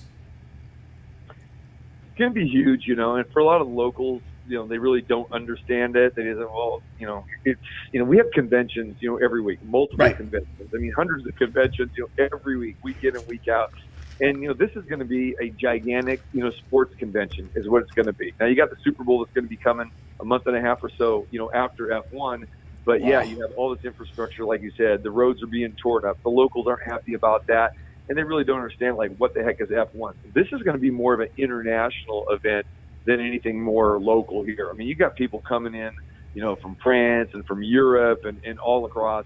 And the money that they are spending already, on hotel rooms and suites and, in tickets and VIP seating, that sort of thing, that's where they're going to make the money. And so, yeah, it's going to be crazy. But again, I think for most of the locals here, they're going to be staying inside. That's what they're going to be doing. Inside, maybe glimpsing on TV. It's not something they really want to be a part of. This is going to be more of an international event, international flair, and, more similar to maybe what you see when soccer exhibition matches, come here. I mean, we just had USA and Mexico, here last weekend. It sold out at Allegiant Stadium. So it'll be like that, but maybe, 10 times that with all the people coming over from Europe. TC Martin joining us here, local Vegas sports doc guy and also play-by-play for the Vegas Aces. You mentioned, and we haven't even talked about the Golden Knights yet. What a run. I mean, obviously from Tampa, and I work with the Lightning as one of their broadcasters. It's such an amazing run, and winning a Stanley Cup is easily, at least in my mind, the toughest trophy to win, no question. What was that ride like here in Vegas, and how cool is it that that team, the way they've gone about it and how they've captured this local market is just insane. Did you ever think it would be this successful? No, I didn't. And again, I'm not going to say that I was one of the naysayers, but I was one of the guys like, really? Okay. And then, when you saw that Bill Foley had those 16,000 commitments, for season tickets, then it was like, wow, okay, this thing's going to be pretty good. So you go back to 2017, 2018, the inaugural season, and, we have the draft, here in Vegas, and you get Marc-Andre Fleury. And all of a sudden, okay, now I think we got a temperature for this thing. Wow, we're getting one of the greatest goaltenders in the NHL. Marc-Andre Fleury's coming here, and you look at the roster, people didn't know, who was who at that point in time. And then they got up to this great start, and it was just like, wow. And then, of course, unfortunately, we had the October 1 shootings, and that really kind of galvanized the city, and the Golden Knights really got behind that. And it was just one of those magical seasons. So you knew you were going to have the honeymoon period that first season no matter what. But nobody, including myself, expected the Golden Knights to have that kind of a season where they're actually, hosting the Stanley Cup, finals. And they ran into a very tough, veteran-laden, Washington Capitals team. And, people were still excited, even though they lost a cup in 5. But just, getting to that stage and the way that season unfolded, it just kind of laid the groundwork like, okay, now what's going to happen? And next thing you know, we've been here 6 seasons. They made the playoffs 5 out of 6. Bill Foley predicted, he said, hey, playoffs in 3, cup in 6. Yeah. And they were, playoffs in 1. And then they did, to his credit and prediction, they won the cup in their 6th year here. So, yeah, nobody saw this thing coming. But I think a lot of it had to do, with the success that they had. I mean, everybody wants to support a winner. I mean, that in Tampa Bay. Of course. And you've seen it with the Rays. You've seen it, going way back with the Bucks and, maybe even the Lightning to a certain degree that, fans don't show up. But because this was organically grown, because you had the success immediately, and it has continued to be successful, it's an amazing story, amazing run. And I don't know if you've been to a game here, but, I've been blessed to be able to, cover all sports here in Vegas. But I got to say, I mean, going to a Golden Knights game and going to all these games and be able to cover Stanley Cups, I've covered 2 of them now here in the last 6 years. It is an amazing electric atmosphere. And, back to your original question was, how was it like this year? It really, for me, was a flashback to that that inaugural season. It just seemed like, hey, we've been here before. We know what to expect. And it was so funny because I had all these other media outlets, especially international media, that were around there, and they've got their camera phones going this and that, and they go, wow, this is amazing, this and that. And they go, how come you're not filming this? I go, well, we do this, 41 times a year during the the parade, the show. It's like Cirque du Soleil and a rock concert and a nightclub all mixed in. They go, are you telling me they do this every game? I go, oh, yeah, buddy, 60 years. Every night. Yeah, man, there's nothing. I've covered it all. And to me, there's nothing like playoff hockey. Stanley Cup, I mean, the buildings are just nuts. And, the Knights, the production staff of the Knights came and visited with us before they started and will visit with us regularly with our production staff. And Tampa Bay and Las Vegas are 1-2 in terms of their game production. Vegas, I think, I will cede the mantle to Vegas. It's crazy what you guys do before, after, and during the games. It might be a little bit much for some hockey fans, for traditional hockey fans, but it's Vegas, baby. And I think it's on brand. So have your fun and go joust and have cheerleaders and the whole damn thing. What's the craziest thing you've seen with the Cup celebration so far? Because we saw some crazy stuff, obviously, with the boat parades and everything. What's the craziest thing you've seen with when I said Vegas and the Stanley Cup? Wow, this is going to be fun. What's the craziest thing you've seen? And I don't know if you can get really over crazy, like you said. I mean, we've seen guys, everyone wants to drink from the cup, and they want to take it these outlandish spots. I've seen somebody, sleep with the cup and underneath the covers and all that kind of stuff. But for me, it's more about what happened the parade. When when William Karlsson was just tanked and so many players he was so hammered, and that's really been the biggest takeaway is like, oh my God, don't give Karlsson the mic, and he did, and that's lived in infamy. So I think that's probably when you're talking about celebration wise, that kind of anything what anybody could do with the cup. Awesome. TC, great stuff, man. Really appreciate you coming on.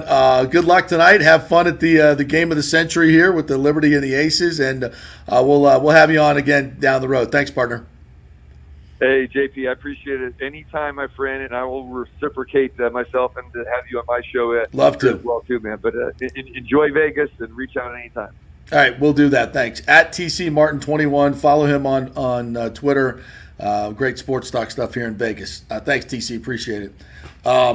So your job for one of the Knicks back in the studio, if you can during this break, somehow find some of that William Karlsson audio. I don't know if we ever played it. So if you can find a snippet here or there, we can do that, and maybe after the break. What do you think? Yeah, because that was classic. Yeah. All right. I think that happened like on a weekend. We missed it. Yeah, it did. That was spectacular. All right, we'll hit a break here. Big thanks to our advertisers in Italiano and Bay Area Modern Medical Center, Chris Lugo. We'll hope to get him on next. We will see if he's available. And also American Mortgage Services, EPI, and the Golden Diamond Source. Stay with us.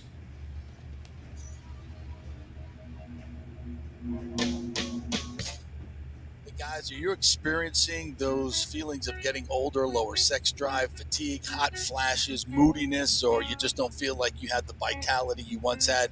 It's a chronic problem here in the United States. You're not just getting old, it's likely low testosterone. Studies over the last 20 years show a shocking decline in younger males aged 16 to 39. Older men have seen a sharp decline as well. So do something about it. Go see my friend Christopher Lugo at Bay Area Modern Medicine. Look, testosterone replacement is not a frivolous treatment. It takes a professional, targeted approach that focuses on total body wellness, vitality, and emotional stability, not a one-size-fits-all approach like many clinics use.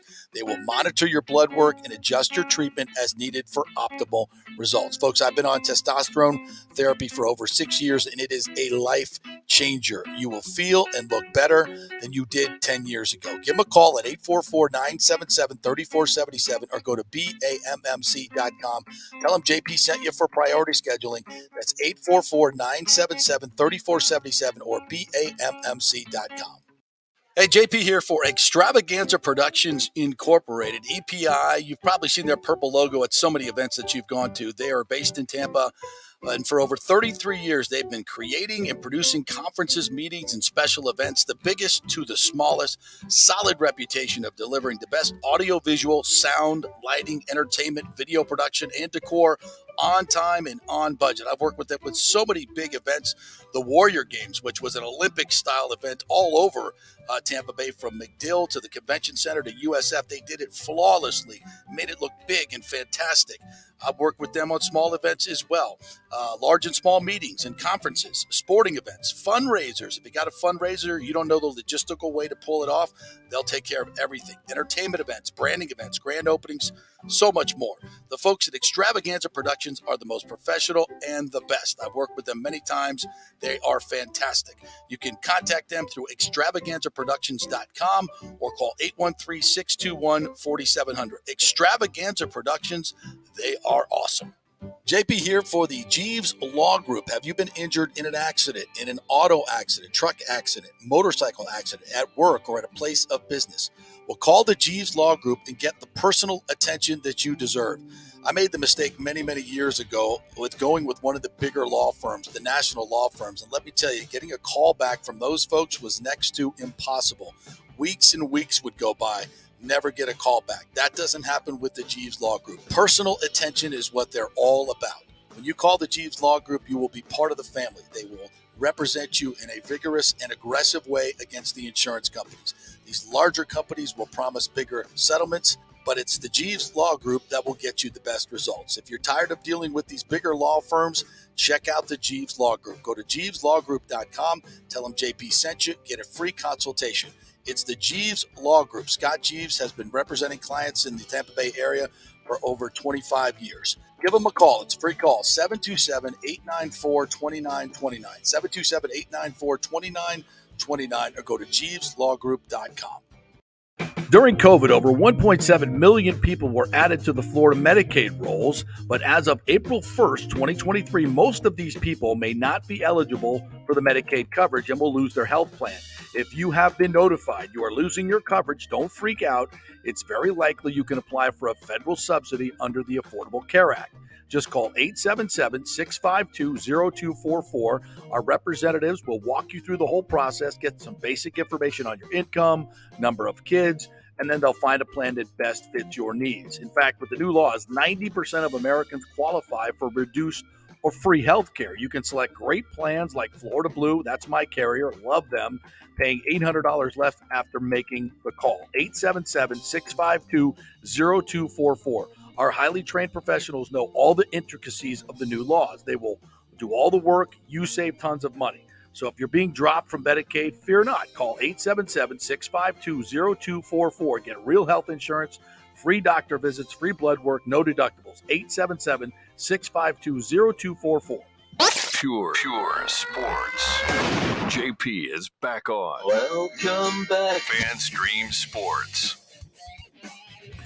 All right, welcome back to the JP Peterson Show here as we finish up on this Thursday, live from Las Vegas. And we're brought to you by the great folks at the Jeeves Law Group, Italiano Insurance, Golden Diamond Source, EPI, and American Mortgage Services. Let's see if Chris Lugo can join us here in a few minutes. If not, we'll push him till tomorrow.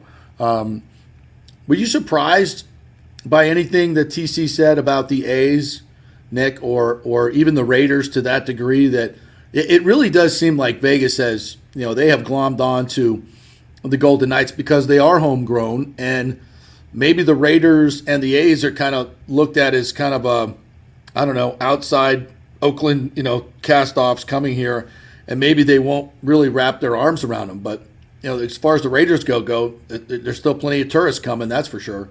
I think that's exactly the reason. The Golden Knights came at the right time. 2017 was their first year, and they kind of set the tone pretty early on, their upper management, that they wanted to compete. They didn't want to just be a typical expansion team. Now, the rules have made it to where, like, these expansion teams, as you saw with Seattle, can compete rather quickly, but nobody's ever done it to the extent that Vegas did it that first year. And, they go to the Stanley Cup final. How could you not wrap your arms around a team like that when they do that in their first year? I feel like that's kind of similar, like you go to baseball, like when the Diamondbacks went to Arizona. 2 years in, they won the World Series. And they did the same kind of formula. They went after it and brought in big names and all that kind of stuff. And how could you not wrap your arms around it? So I think Vegas did the same thing, and what was it? The number 200,000 people lined up on the Strip. Yeah. To celebrate. I mean, man, I love what we did in Tampa, but I don't think we could touch that. Did you find any of that Carlson audio by chance? I did find it. Yeah. It's just pure gold. You guys can hear me? Yeah, you hear me? So, this guy, this effing guy. Yeah, I know. Riley. So, Riley, he was here day one. Yeah. And I know you have been here day one. I'm gonna pop an eardrum on that one. You guys are so amazing. We played Arizona in the first game, and we beat the out of them.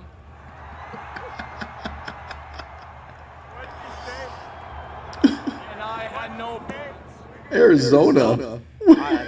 I think that's good enough, but where's he going with that? Oh my God! I was trying to think of who was. I mean, I'm trying to think of you got Kucherov with the #1 bullshit. That was classic. That was while drinking the Bud Light. That was outstanding. I remember when they that was for the second boat parade, right? Right. That was the second one. I remember the first one, which maybe people don't remember because we were like in deep COVID times. But remember when they had the celebration at Raymond James? Yeah. And they had it on. I want to say they had it on Valley. Well, at the time it was still Fox Sports Sun, and I want to say they had it live there. And I think Pat Maroon dropped a few F-bombs. Yes, he did. They went over the air. Yes, he did. Stammer did as well. Yep. I even think maybe some of the. Was it Breezeball or Cooper or one of the big guys? I might have said something too. Yeah, I think it might have been Coop. It might have been Coop. And we got screwed out of the second one, the second dais of speeches and stuff. We got screwed out of it because the big thing they had set up at Julian B. Lane, a freaking thunderstorm came through and they had to shut it down. Remember Yanni was on like the dolly? You know what? I don't because I wasn't there. Yeah, that was that. Yeah, that. I was gonna say, if you recall, I was that was during my vacation, during my first intern. Oh, okay, so that's you and fine. Kayla, Kayla were living it out on the boat, and we were, and I'm just watching everything on my phone. Yeah, FOMO. Yeah, that boat parade was fun. The boats were just wall to wall down there in the Harbor Island Harbor. That was freaking unbelievable. We haven't had one in a while. Wait, I have a question. If the Rays win a World Series, where's the parade? Flotilla, bro. Flotilla, like Gasparilla. What I think they should do is start in St. Petersburg and do a little boat parade in the little harbor there, right? Then flotilla across the bay. Can you imagine what that party would be like? We'll get the Jose Gaspar out. Instead of normally we just go from Tampa Yacht Club up to. Let's do it all across the bay. Do it all. I mean, can you imagine what that flotilla would look like? Everybody's boat out in the middle of the bay, and then we go from St. Petersburg into downtown Tampa, where the new stadium is going to be built. We'll already have that deal done, so we can have it like right there, and it'll be an absolute natural. What a great metaphor for moving from St. Petersburg over to Tampa and bringing the bay together. A flotilla World Series party. Yes. I'll tell you what. Yes. You better get to planning because the Tampa Bay Rays are winning the World Series this year with Aroldis Chapman as their closer. I don't know who's going to get the last out, but they're winning it this year. You heard it right here on June 29th. Wow, bold predictions. I've seen enough. Bold man. I've seen enough. All right, our thanks to TC Martin. I'm heading out of here to go win some more money here in Vegas, baby. We won money last night on the slot machines. So yeah. Ashley has a golden touch. Every time I touch a machine, we lose, and she keeps telling me to pick. I'm like, no, you do everything. You're the winner. I'm the loser. So we're going to stick with that strategy the rest of the way. Go to the table and do the whole blow on the dice thing. Yeah. Maybe Oh, we're doing all that. Yeah. She's my lucky charm. 100%. Cannot wait. So I'll be. So it'll be my last show. So when we hit the big $31 million jackpot tonight, I'm out. Actually, I'll be back tomorrow to talk about the match. So we'll do that tomorrow, live from Vegas. We'll see you then, everybody.